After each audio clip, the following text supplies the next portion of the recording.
You're listening to Materials Business, the podcast where engineering, leadership, and innovation meet diversity and inclusion. Hosted by Monica Hernandez, engineer, entrepreneur, and industry advocate. When we embrace different perspectives, we create stronger industries, smarter solutions, and lasting impact. Now, let's dive in. Good morning, good afternoon, or good evening, depending on when are you watching us, and thank you for being part of the Material Business podcast. My name is Monica Hernandez, your host, and I have an incredible guest, Brenda. Thank you so much for being here. Thank you for inviting me.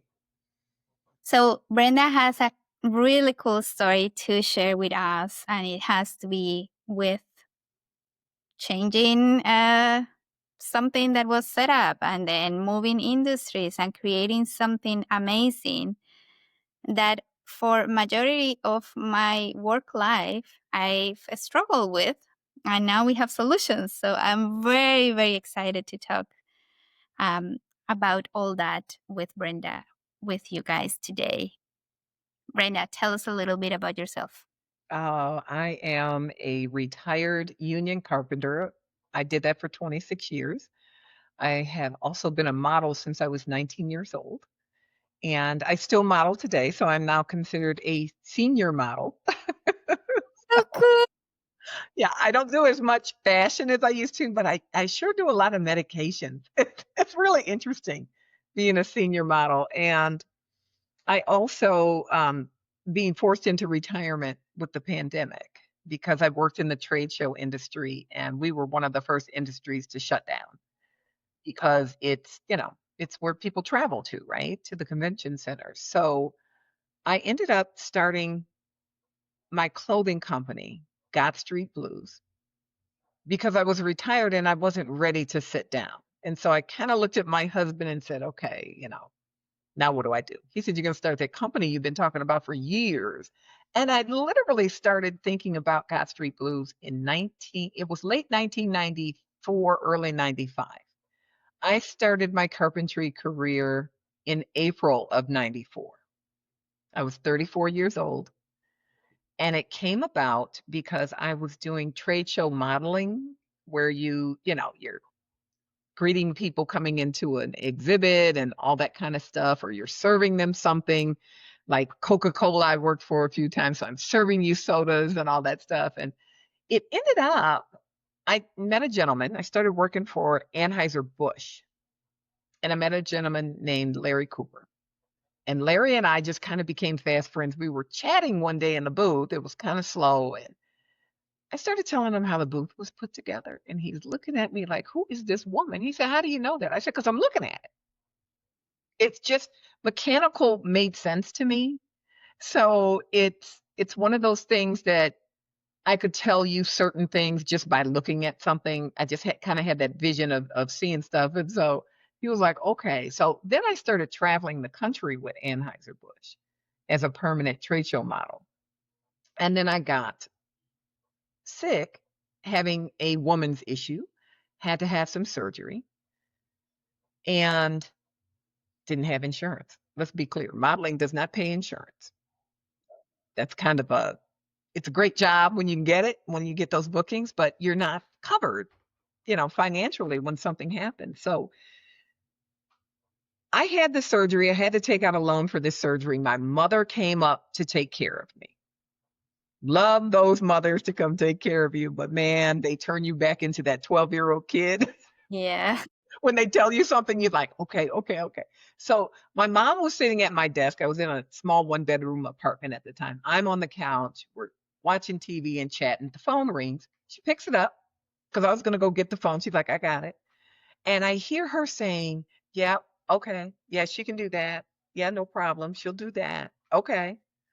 Yada, yada. So this went on for about 5 to 10 minutes. And I'm like, who is she talking to?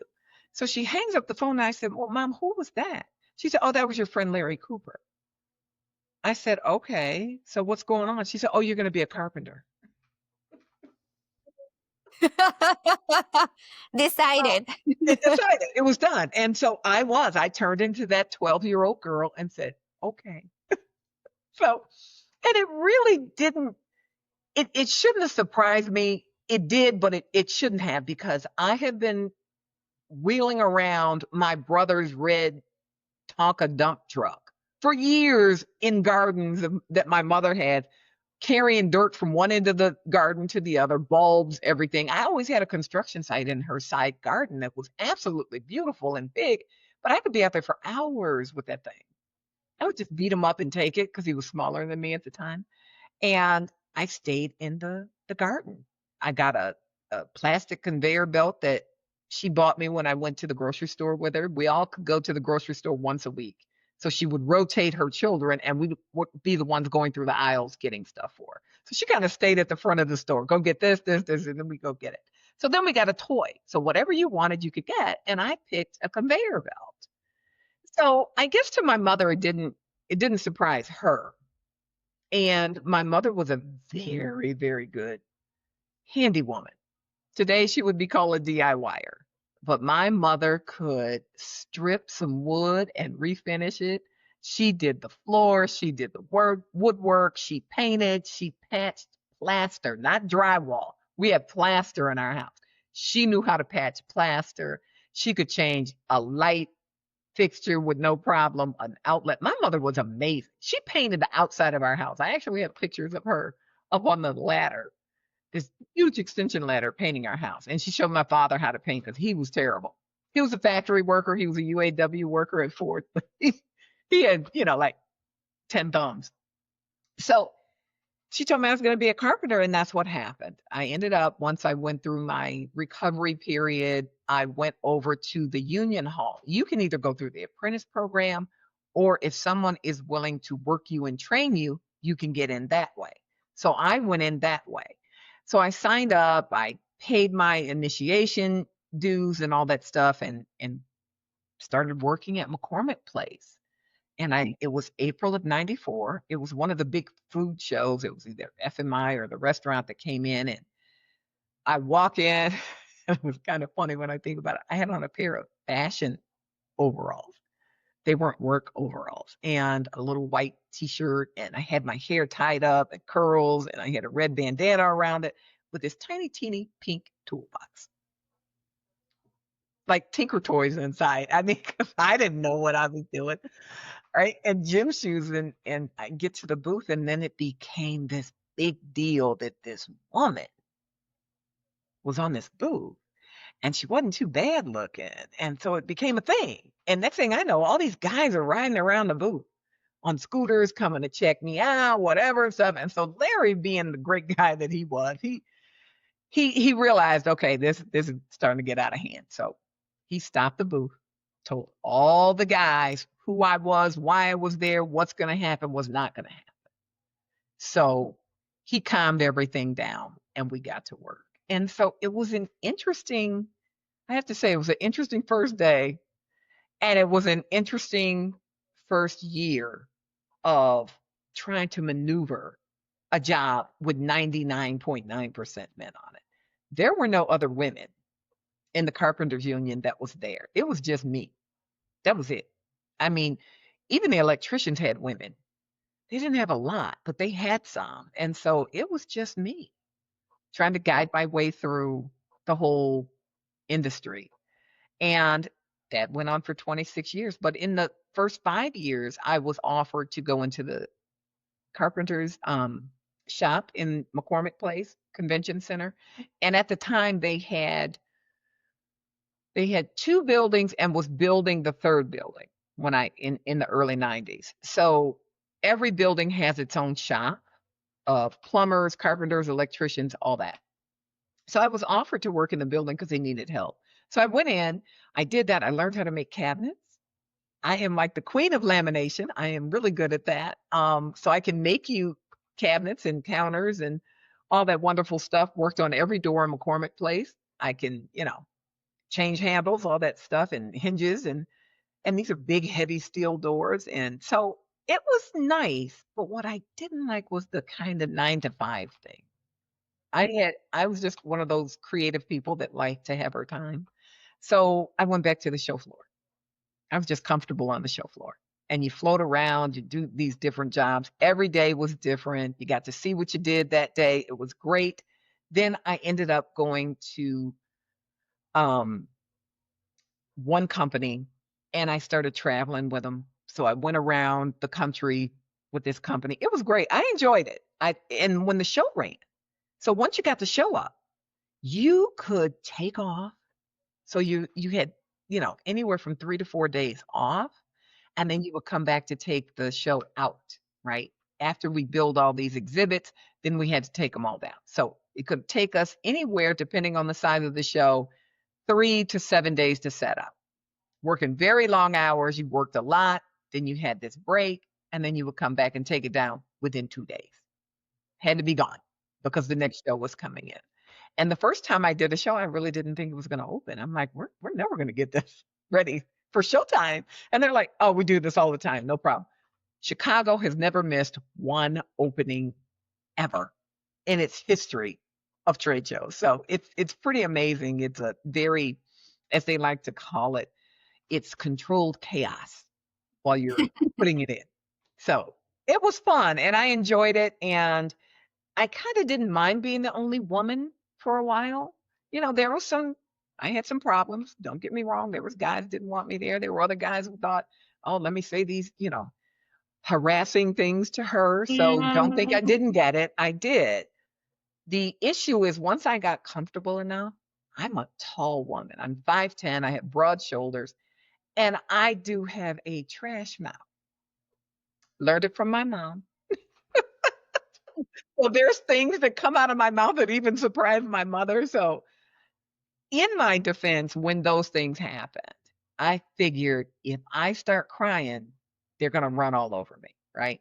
So you could never cry in front of them. I didn't cry, but I would go in the women's bathroom somewhere where nobody could see me if I needed to cry. But I learned to just let this mouth defend me. And I'm loud. We're the original loud family. Saturday Night Live had nothing on us. We were just loud. The Cumby family was loud. And so I would just kind of let it all out as loudly as I could. And it just paralyzed these guys. So that was my defense. When harassment got too much, was to defend myself that way. Now, yes, I did tell on some of them when it got creepy where they want to follow you all day. So yeah, I did that too. But you got to let somebody know that you're going through it. And I was all by myself. So I didn't have an ally in another woman, so I really needed to make sure somebody knew this was going on. So I highly recommend that to any woman in a position that it's just you or a couple of you, to make sure if you're being harassed, you tell somebody. So that went on. And then it was just around my 5th year, I got a call from my local president and he said, hey, do you want to be a steward? The steward's job was to go around and they got to ride a scooter all day. So I love the idea of riding this scooter and they had their names on them and stuff. And I was like, oh, I want that too. So he's like, do you want to be a steward? And I said, I'll try it. So I was still on the show floor. So I still got those crazy hours and days I could take off, which was fantastic. And it was funny. They assigned me to a gentleman named George Suzanne. God rest his soul. He's now passed away, but he was training me and he was telling me now, you got to go up to these exhibitors because there's things they can't do. And it was very strict in the early 90s that it was a union house. You can't do this work. You have to have union labor. So he's telling me all the stuff I needed to know and blah, blah, blah. And he said, here's a booth right here. We'll just walk. By the time he said walk, I was already in the booth, introducing myself, telling them who I was. Let me explain to you what's going on here and why you can't do this. And he just kind of sat there like, oh, okay. All right. She's not afraid. Sometimes I think being a woman, we can be a little bit more confrontational without panic. And so I just kind of, did it. Got them labor. So we called those stop jobs. So you go up to the desk, say this gentleman or this lady needs labor in the booth. This is how many people they need. I'm expecting it should take this amount of hours. And I would tell the exhibitor, if you're having a problem, find me. I'm on the floor all the time. You can stop me and we'll straighten out whatever's going on. Because sometimes you got bad labor. I ain't gonna lie. Some of these people, they just didn't want to do the job. And I apologize, my dog's barking. So it became this this thing that of this chick on the floor. And a lot of guys didn't like it. Okay. So the allies were great in saying, she's doing a great job, leave her alone. The other guys, they would call the office a lot. Oh, she did this, she did that. Like, whatever. So it was a really interesting job, and it was a fun job for me. I really did like it. The hours started to, as I got older, the hours started getting a little tougher. And it was one of those things that I highly feel that if a woman wants to do something like that, she should just go for it, because it really did afford me a great life. I was able to buy a condo, really big, beautiful condo too. And I had 2 cars at the time. I had health insurance, so I didn't have to worry about, having a problem and having to go take out a loan again. And it really afforded me a nice life. And it afforded me a retirement where I have a nice income, and I still have health insurance. And I turned 65 this year, and so I'm, on Medicare, but I have a really great Medicare plan through the union. So I'm pretty happy with the fact that I actually did it and stuck to it. And I highly recommend that young people go look at the trades, especially women, because we're starting to really move into the women's season. We're in the divine feminine, and women are just amazing when they actually doing something that they like. We do a lot of things. We get a lot of things done efficiently. And I think this is a great way for women to be able to take care of themselves and not have to depend on a partner. And I'm not saying don't get married, don't whatever, but that independence is really important as you get older, because things happen. And so to be able to know that you have, a retirement coming, to know that you have health insurance, it's important that you have those things as a woman, and you don't have to rely on somebody else giving it to you. I mean, we know a lot of women end up in poverty after divorce or death, things like that. So I'm happy to see more women in the trades. I just wish there were more when I was going through it, because they have an allyship now that's like really incredible. And there's a lot of women who are now teaching in the schools, in the apprentice programs. They're becoming BAs. They're, union reps and all this stuff. And I just think it's really cool. But we are having a problem with retention, because there are women who've gotten in, and there's still that patriarchy, male mentality of you shouldn't be here. So I'm not going to, just make you think it's all wonderful and everything because you get all these benefits. It's hard psychologically to do your job every day if you have someone harassing you. You know what I'm saying? Because they don't think you belong there. I do know what you're saying. And I think a lot of the guys and the girls that are listening to this, in one position or another, maybe in at some point. I was just thinking on a previous panelist that came into the podcast, a guest, and she said to us, it is not if it's going to happen, it is when it's going to happen. And I looked at the time, and it's 2025, and you have gone through that. You're 65. I've gone through that. I'm 45. And she probably is like 32. And she's going through that, and it's like, man, isn't this enough? Like, we've paid it already. Let us be.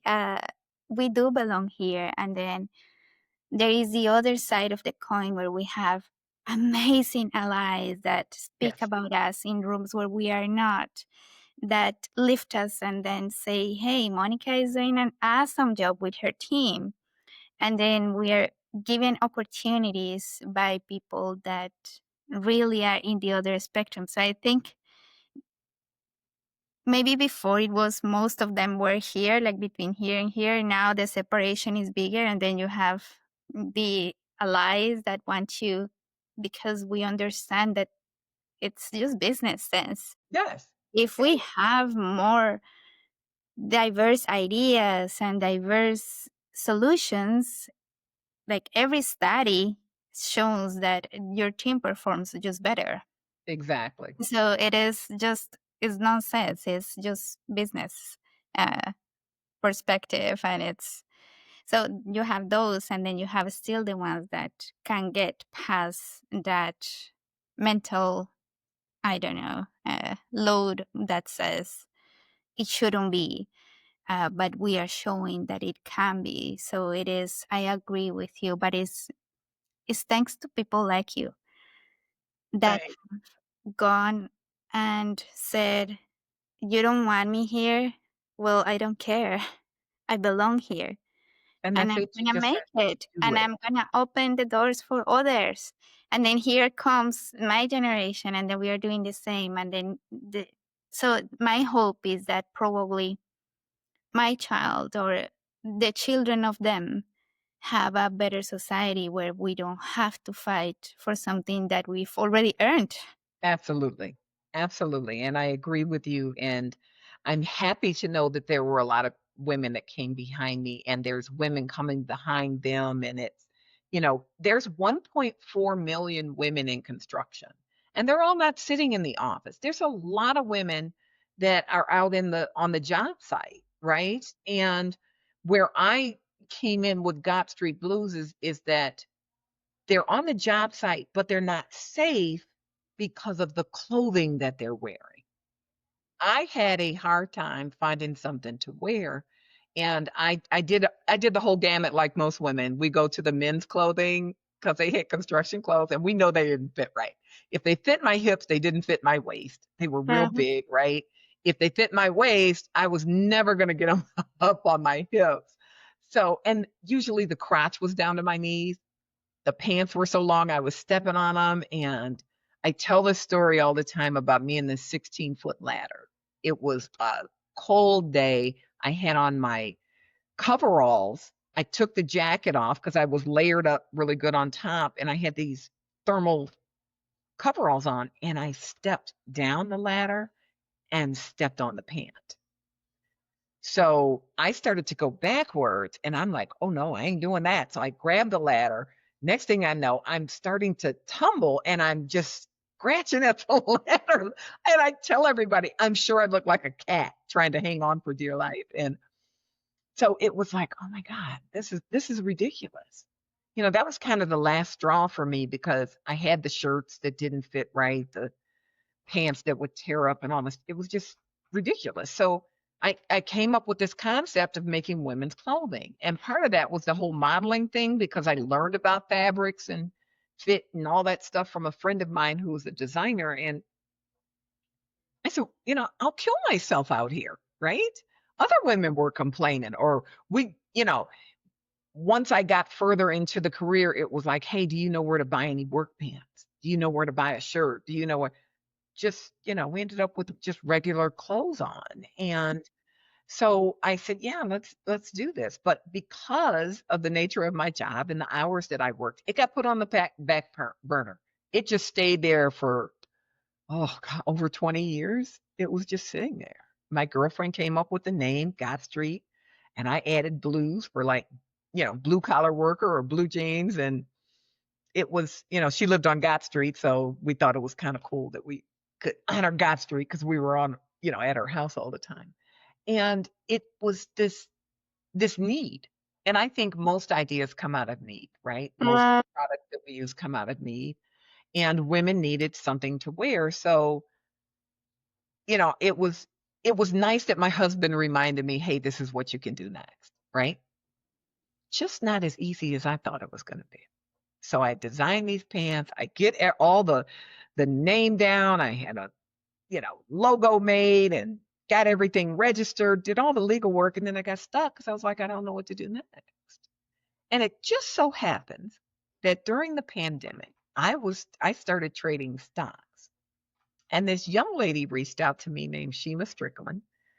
And she's like, hey, if you need help with anything, just let me know. And me being that 60-year-old at the time, cynical person, because I've lived long enough, right? And it's like, why is this person reaching out to me? Who is she? I don't understand these young people. Blah, blah, blah, blah, blah. I did the whole thing. And she just kept kind of saying that. And we ended up becoming these great trading friends, as I like to call it. And she's this wonderful person, and we talk all the time. Have never met this woman in person to this day, but we still talk. And I know her kids and all stuff. She knows my life. And she says, "So what's going on with the clothing company?" I said, "I don't know what to do next. So I'm kind of stuck." She said, "Oh," she said, "Well, I have a degree in fashion." I said, "You got a what?" She said, "I have a degree in fashion." I said, "What are you talking about?" She said, "Well, I thought I wanted to be a fashion designer." And she said, "And then when I got it, I realized this isn't what I want to do." She said, "So I had this degree sitting here." She said, "So I think you need a pattern maker." I said, "A what?" She said, "A pattern maker." I said, "Okay." She said, "Do you know how to make a pattern?" I said, "Absolutely not." She said, "Okay, then that means you can't do everything. So go find a pattern maker." So that's what I did. Started Googling, kept coming up with the Chicago pattern maker. And next thing I know, I just made an appointment with her. I took her my little drawings. Her name is Social Herrera Shear. Wonderful person. And she looked at my drawings. I said, "I know they're not that good." She said, "Yeah, but I understand what you're asking for." So I was going to start with this pant and a shirt. And I realized the pants were a little bit more complicated because I put everything, and I mean everything, Monica, that I wanted on a pair of pants that I had. And the big thing that I wanted was some pockets, a Yeah. deep pocket. What happens to us poor women that we get these 2-inch pockets, right? You can put some chapstick in it in the morning. The chapstick is lost by the end of the day because it done squeezed its way out, right? So I did these deep pockets in the front. There's pockets on the side seams. There's bigger back pockets that are reinforced. There's tabs for keys to hang off of. There's reinforcement for you to put your tape measure. You can put, hand tools in all these pockets. And then I made sure that the crotch didn't blow out as fast. It's always going to blow out. I don't care what anybody says, right? I mean, I have a ton of pants here with the inner thighs and stuff is just all blown out. So they're my painting pants and they're my gardening pants. And then I also put pockets inside and put these kind of cool quilted knee patches on. So you didn't have to wear knee pads. I didn't like wearing knee pads because they didn't fit my legs. So I had to pull them either really tight and cut off my circulation, or they would drop down to my ankles and then I would kind of walk and hit them and almost kill myself. So it was like, yeah. So let's put some knee pads in there.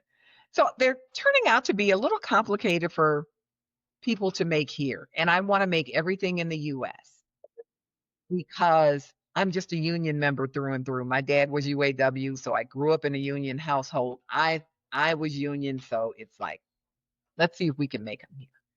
There's no union apparel shops per se, but everything went offshore in the 70s and 80s, just never came back. And there's a lot of workwear companies, I'd say the big ones, they all make overseas, right? And they bring them back in. They'll add a tag and say, made made in the USA, assembled, or final assembly, and then it'll say sourced globally. I'm not trying to do that. I would really like to have it actually made here and sourced here. And there's the one things I can't get sourced here are zippers and buttons and stuff like that, which is fine. But 95% of the pant, or 97, is here. So it's finding the manufacturer that can actually make these pants. Like I said, they're a little bit more complicated. So I'm on my third manufacturer. So I think I found my tribe to get it made right. Learning a lot of the business side about intellectual property and trademark stuff. I had somebody trying to get my trademark 2 days ago. Ugh. So I called my attorney. She's like, "You're fine. It's a scammer. You're fine." I'm like, "Okay." So, not only doing this business to help women, I'm learning all the things people don't tell you about business Mm-hmm. and Mm-hmm. all the other things that you have to do. So, building a business is not an easy thing, but I'm a 2-time cancer survivor, so I think I can do anything, right? If I can survive that, I can do anything and I can survive through it when it, gets thrown at me. So I found this new guy. He's up in Portland. So I get to go to Portland. I know nothing about it. Now you're in Vancouver, right? Okay. You're not, we can kind of get to you quick, right? Through that area. Yeah, Am I yeah, yeah. right? Is my geography correct? I that's not my forte either. So let's say yes. So I do know the Northwest is like serial killer country. And I told them, they said, I've watched enough Criminal Minds to know. So I said, I'm going to have to bring some protection with me. And he's just like sitting there looking at me on Zoom. And he's like, okay. But he's from San Francisco originally. So I'm excited to really hopefully get the right manufacturer now. I have the right fit because I've been working on this for 3 years. And my thing is I don't want women to get another bad product on the market, right? I mean, I don't know exactly what job you did, but it's when your clothes don't fit right, you just don't feel good, and I think And it's absolutely unsafe. I like you're talking about your experience. I remember one time I went into I was doing inspections. I was getting inside vessels, and I got handed the smallest coverall, which was big to me because unlike you, I'm tiny and I'm shorter, so okay. it was big to me. And I had to duct tape the bottom of the pants because they were too long to the boots. And then I had to duct tape here the sleeves as well. And then as I was climbing inside the vessel, then I couldn't extend my hand. So it was a job that probably would have taken me, I don't know, 30 minutes to get in. It took me a solid 45 minutes just because I couldn't mobile, like I wasn't mobile enough. And it was very frustrating. Now let's talk about like it's everything, right? Like even the glasses. Yes. Yes. We're given like those huge glasses like that, like it's like you can't even see with that thing, right? It's like I didn't even realize that until I had to wear them, that, oh my God, this doesn't fit me. They're too big. It's yeah. like, And then you look down and they fall. yes, yes, love that part, right? And then it's like, okay, now I got to So try and yeah, get. it is. It was at the time. It was a lot of. I would. I would have loved to have something that is safe Yes, on to yes. use, and then allows me to do the job like I am always doing it. So I'm very glad that you're doing that. I'm Thank you. very And I appreciative. I will tell you this, Monica, there are more women starting to make clothing. It depends on like where their work is about. So there's a young lady that was in the mining industry and she hated her coveralls because they didn't fit. They were men's. So she has cover gals. And there are these PPE, so they're high vis coveralls. And it's like, that's wonderful. Then you have women out there making boots. I wore men's work boots for years, 2 sizes smaller than my foot, because that's how, you would convert the men's size to yours. But they were so wide that I always had to wear a double pair of socks. That got very Yeah, uncomfortable during the same day. here. And I was working up north in a region that is minus 45 a lot of the winter. So it was like winter boots, men size.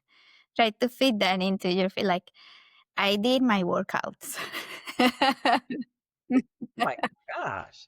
I'm gonna tell you, so it's nice to see this. And there's one company, Hers, it's Hers, the way she did it. And she now came out with gloves. That was another issue. I could find Mhm. gardening gloves, but I couldn't find work gloves. Because the Mm. work gloves, I don't care if they said they were women or not, they did not fit my hands. And I so, will just take them off. yeah, no, and it's so dangerous to take them off. And it's like, so I all going through all that. So you have boot companies out now, you have clothing companies. There's Dovetail, which is proving to be a good line, but now I'm starting to hear some of the Carpenter coworkers of mine complain about the fit. Mm. It's not fitting properly. It doesn't fit the way it used to fit, and it's all the stuff that is starting to change, right? So, sometimes as you get started as a company, you start out one way and then for some reason you get kind of turned. So I'm really trying to focus on making sure that what I put on the market is what's going to stay on the market. And eventually my goal is to have my own micro manufacturing so I can control that, right? It's a lot of stuff to do, and I'm happy to do it because I think women just get the short end of the stick when it comes to, industrial kind of jobs, non-traditional jobs where you need work clothes. This been amazing. I really loved it. The time is upon us, and it's when we get to this point every time. I'm like, oh, I wish I can talk to you for 3 more hours. But first of all, thank you for being there, for opening the doors for many other gals, for being vocal about it, for coming up and saying all those things. Because a lot of times when we say our side of the story, we get confronted with, is that really truth? So when there is more than one that says the same message, it reinforces the fact that those things happened already. But also for getting creative and changing the status quo, and for not stopping, and for advocating for us and for your country and for making it right, because I think that Thank is what you. makes the difference. It does. And thanks for saying that because it makes me feel like when things are, kind of going wrong, you got to make a course correction. And it gives me that, I'm doing the right thing. I can get through this. We'll get this done. And so, yeah, if you come to my website, godstreetblues.com, and it's GOTT streetblues.com. I have a lot of trade related goods that you can buy, just fun stuff, while I'm working on the clothing pants and shirts and stuff. And there's graphic tees for every trade you can think of. But Nice. sometimes I'm like, I might have missed somebody, but there's fun stuff, and there's t-shirts, there's hats, there's sweatshirts, there's mugs, there's water bottles, so some things that you can play with, kind of show your pride for your trade. And it's also, it helps fund to keep the company going while I'm in design and production. So it's been a labor of love, I have to say. It's taken a little longer than I thought, but it'll get done. And I'm just really happy that I can provide something for women who are coming into the trades and even non-traditional jobs, that they'll have something that they can put on that'll fit them and they'll be safe on the job. Amazing. Brenda, thank you for everything that you're doing, but more so for who you are. Thank you, Monica. And thank you for having me. I have enjoyed myself. I did too. Do you have any last message for the audience? My message is just go ahead and do it. Ladies, just go ahead and do it. Don't let anybody talk you out of it. If this is something you want to do, anything that's non-traditional, just go ahead and do it. You can do it. I did it. Exactly. I did it. You can too. Yes.